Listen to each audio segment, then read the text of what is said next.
오늘은 장애인 단체들과 함께 지난 대선에서 있었던 장애인 유권자들의 참정권 침해 사례를 발표하고 곧 있을 6월 1일 지방선거에서는 이러한 일들이 재발하지 않도록 선관위에 대한 대책을 촉구하고자 합니다.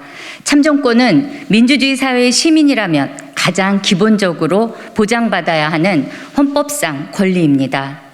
헌법기관인 선관위가 그 무엇보다도 우선적으로 보장해야 하는 권리입니다. 그러나 그동안 장애인 참정권 보장에 대한 수많은 문제 제기가 있었음에도 불구하고 현실은 크게 바뀌지 않았습니다. 선관위는 예산 등 현실적인 문제를 이유로 핑계를 대지만 차별의 실제 사례를 듣다 보면 이건 단지 장애인 유권자를 대하는 선관위의 태도의 문제라는 것을 쉽게 알 수 있습니다. 지난 4월 13일 50여 명의 장애인들이 선관위 과천청사를 항의 방문하여 책임있는 재발 방지안 마련과 면담을 요청하였으나 열흘이 지난 지금도 선관위는 묵묵부답입니다. 선관위가 장애인 단체의 면담 요청에 대해 적극 대응하고 재발 방지에 최선을 다할 것을 강력히 촉구하며 기자회견 발언을 듣도록 하겠습니다.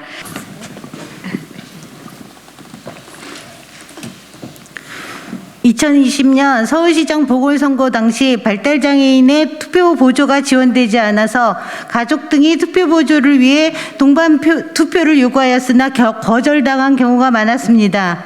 2021년 12월에는 발달장애인 투표 보조 지원 임시 조치로 동반 투표가 가능해졌다 하여서 2022년 대통령 선거에서는 당연한 권리로 투표 보조를 지원받을 수 있다고 생각했습니다.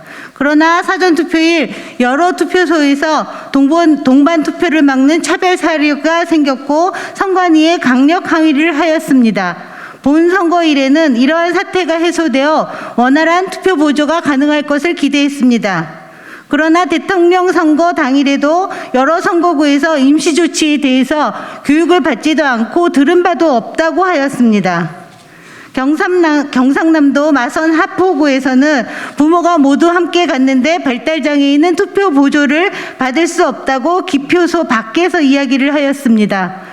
그리하여 차별신고를 받은 장애인 차별금지 추진연대가 법원에 임시조치를 이야기하면서 중앙선관위에 문의하고 확인하라고 했더니 손이 불편한 사람만 가능하다는 답변을 받았고 이에 장출연이 중앙선관위에 다시 확인해 보니 실제로 발달장애인이 손이 불편해야 한다는 내용으로 안내를 하고 있었습니다. 법원 임시조치 소송 대리인 변호사가 다시 지역에 확인을 해보니 투표용지를 가져가서 무효표가 되었다고 결국 투표를 할 수가 없게 되었습니다. 법원 임시조치에 따라 발달장애인의 경우 소근육 사용이 어려움으로 관련한 투표 보조를 받을 수 있으나 이런 사항은 전혀 확인하지 않고 지역선관위, 중앙선관위 모두 사실상 투표 보조를 거부한 사례입니다. 경기도 하남시에서는 발달장애인 가족이 투표 보조를 하려고 하자 현장 직원이 안 된다며 지역 선관위에 문의한다고 하였습니다. 하남시 선관위 위원장은 법이 바뀐 것도 없고 그 외에 전달받은 게 없어서 발달장애인은 투표 보조가 안 된다고 중앙선관위에 확인조차 하지 않아서 결국 투표 보조를 할 수 없었습니다. 지난 4월 13일 중앙선관위 앞에서 법원에 임시조치가 있음에도 차별 사례가 발생한 것에 대해서 항의하는 기자회견을 하고 면담을 진행하였습니다. 면담 과정에서 중앙선관위가 여전히 발달장애인이 투표를 받기 위해서는 보조를 받기 위해서는 손이 불편해야 한다는 해석을 하고 있는 것을 항의했고 이를 강력 항의했습니다. 중앙선관위는 법원이 임시조치에 대해 인정하지 않는 것으로 볼 수밖에 없습니다. 중앙선관위의 이러한 행태는 얼마 남지 않은 지방자치선거에서도 똑같은 상황이 벌어질 수 있다는 우려를 하게 되었습니다. 공정한 선거 행위와 국민의 참정권을 확대시키고 지켜야 할 책무를 가지고 있는 중앙선관위가 역할을 축소하고 소극적으로 적용하여 발달장애인의 소중한 한 표를 행사하지 못하고 참정권을 보장하지 못하는 중앙선관위를 강력 규탄합니다. 저는 제20대 대통령 선거를 앞두고 발달장애인이 투표 보조를 받을 수 있도록 매뉴얼을 수정하라는 내용의 임시조치 소송을 대리했던 변호사입니다. 제가 대리했던 A씨는 성인이 된 이후 모든 선거에 참여해 왔는데 다만 장애로 인해 혼자서 투표를 하기 어려워 어머니의 보조를 받아 투표를 해왔습니다. 그런데 2021년 4월 서울시장 보궐선거에서 갑자기 혼자 걸어갈 수 있다면 보조를 받을 수 없다며 제지를 당했습니다. 투표 며칠 뒤에야 뒤늦게 알게 된 사실은 중앙선거관리위원회의 투표관리 매뉴얼상 자신이 혼자서 기표할 수 없는 선거인에서 지적 자폐성 장애인이 제외되었다는 것이었습니다. 선관위는 장애인의 참정권을 보장해야 할 공적 책임이 있는 기관이지만 도리어 장애인의 참정권을 제한하는 방향으로 법을 너무나 좁게 자의적으로 해석하고 있습니다. 선관위는 법을 위반하여 장애인을 차별하고 있고 이것은 국가인권위원회에서도 확인되었습니다. 공직선거법은 발달장애인에 대한 투표 보조를 배제하고 있지 않습니다. 단지 시각 또는 신체 장애인이 투표 보조를 받을 수 있도록 해야 한다고 규정하고 있을 뿐입니다. 장애 유형을 불문하고 보조가 필요한 장애인이라면 모두 필요한 방식으로 보조를 받도록 하는 것이 공직선거법의 취지에 맞습니다. 장애인 권리협약, 장애인 차별금지법에서도 장애인의 선거 참여를 폭넓게 보장하고 있으며 장애인이란 이유로 비장애인과 동등하게 선거에 참여할 수 없다면 이는 명백한 차별입니다. 발달장애인이 계속해서 보조인 없이 투표를 해야 한다면 국가기관인 선관위로부터 차별을 받게 되는 것입니다. 제가 담당했던 임시조치 사건의 소송 과정에서 발달장애인이 투표 보조를 받을 수 있다는 것을 확인하였습니다. 소송 계속 중 선관위는 발달장애인을 포함하여 장애 유형을 불문하고 혼자서 기표할 수 없는 경우에는 투표 보조를 받을 수 있도록 매뉴얼을 수정하고 안내를 하겠다는 입장을 밝혔습니다. 매뉴얼 및 안내사항에 일부 부적절한 표현이 있었지만 해당 표현에 대해서는 대선이 얼마 남지 않은 시점을 감안해서 대선 이후에 발달장애인 권익옹호 단체와 협의를 하기로 하고 조정으로 소송을 종료하였습니다. 이후 제가 대리했던 A씨는 선거 당일 어머니의 보조를 받아서 무사히 투표를 완료했습니다. 다행히 A씨는 투표를 마쳤지만 다른 투표소에서는 그렇지 않았습니다. 소송 과정에서 선관위는 매뉴얼 배포와 교육을 통해서 혼란을 방지할 수 있다고 했지만 실제 투표 과정에서는 큰 혼란이 있었습니다. 어떤 투표소에서는 투표를 할 수 있고 다른 투표소에서는 할 수 없다면 그 자체로 공정한 투표가 이루어지는 것이라 보기 어렵습니다. 투표의 대원칙은 1인 1표입니다. 그러나 한 표를 제대로 행사할 수 없는 지금의 현상을 누가 책임져야 할까요? 당연히 선거관리에 대한 책임이 있는 선관위입니다. 우리는 선관위에 강력히 항의합니다. 이 상태를 그대로 두는 것은 분명한 차별입니다. 장애인 차별금지법 위반이고 장애인 권리 협약에 반합니다. 이는 선관위의 매뉴얼이 여전히 모호하기 때문이고 교육을 제대로 못했기 때문입니다. 우리는 책임자의 재발 방지를 요구합니다. 6월 지방선거를 앞두고 다시금 철저한 안내와 교육을 실시할 것을 요구합니다. 발달장애인이 투표 보조를 받기 위해서 어떤 절차가 필요한지 명확한 가이드라인을 작성할 것을 요구합니다. 또한 조정 내용에 따라 장애단체와의 협의에 적극적으로 임할 것을 요구합니다. 부디 선관위가 국가기관으로서의 책임과 의무를 다하기를 바랍니다. 이상입니다. 안녕하세요. 저는 한국피플버스 대표 문윤경입니다.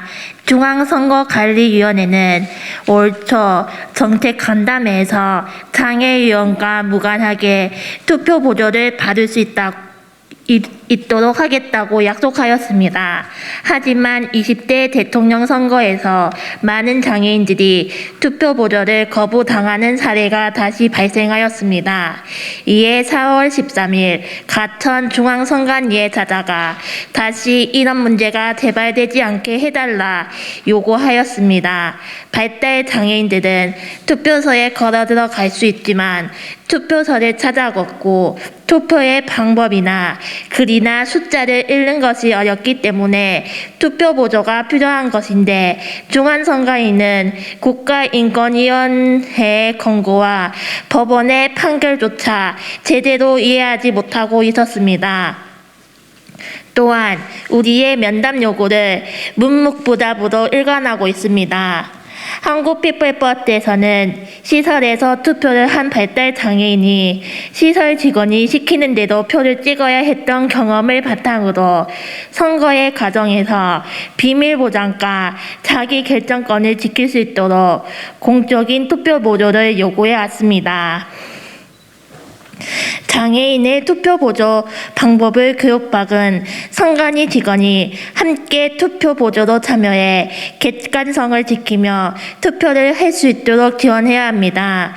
또 선거 자료의 내용이 발달 장애인이 이해하기 어려운 한자나 영어, 전문어나 신조어를 쓰고 있어 선거 공약을 제대로 이해하기 어렵습니다.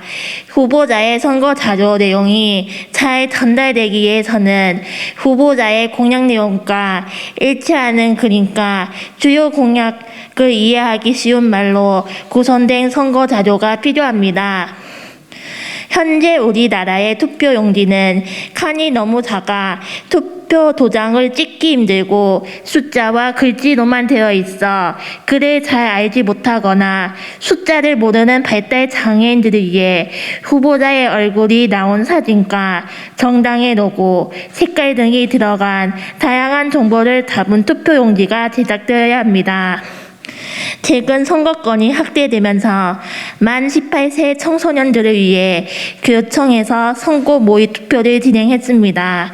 발달 장애인도 선거의 과정과 방법을 이해하기 쉽게 알려주는 설명회와 투표의 절차를 몸으로 직접 체험할 수 있도록 모의 투표를 진행해야 됩니다. 모든 사람은 법 앞에 평등합니다. 장애인들은 투표할 때 다양한 편의를 제공받아야 평등하게 투표할 수 있습니다. 중앙선관위는 제8회 지방선거에서 장애인의 참정권을 침해하는 일이 반복되지 않도록 대책을 마련해야 합니다. 또 국회에서는 공적선거법을 논의하여 장애인의 참정권이 실현될 수 있도록 노력해 주십시오. 발달 장애인은 유령이 아닙니다. 이 사회에 보이지 않는 존재가 아니라 살아가는 사람의 유권자입니다.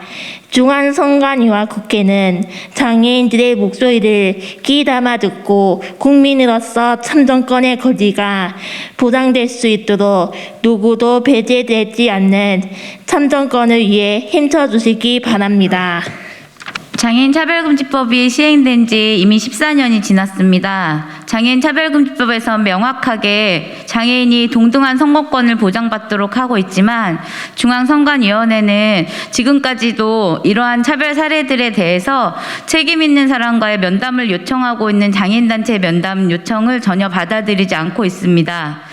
오늘 이 기자회견은 이전에 있었던 차별 사례들에 대해서 선거관리위원회가 국가기관으로서의 본인들의 책무를 분명하게 하면서 장애인의 참정권 그리고 국민 어느 누구도 선거 과정에서 배제되지 않도록 하는 문제에 대해서 좀 더 심각하고 깊이 있게 장애인 단체, 장애인 당사자들과의 대화를 하루속히 속행하기를 요청드리려고 하는 자리입니다.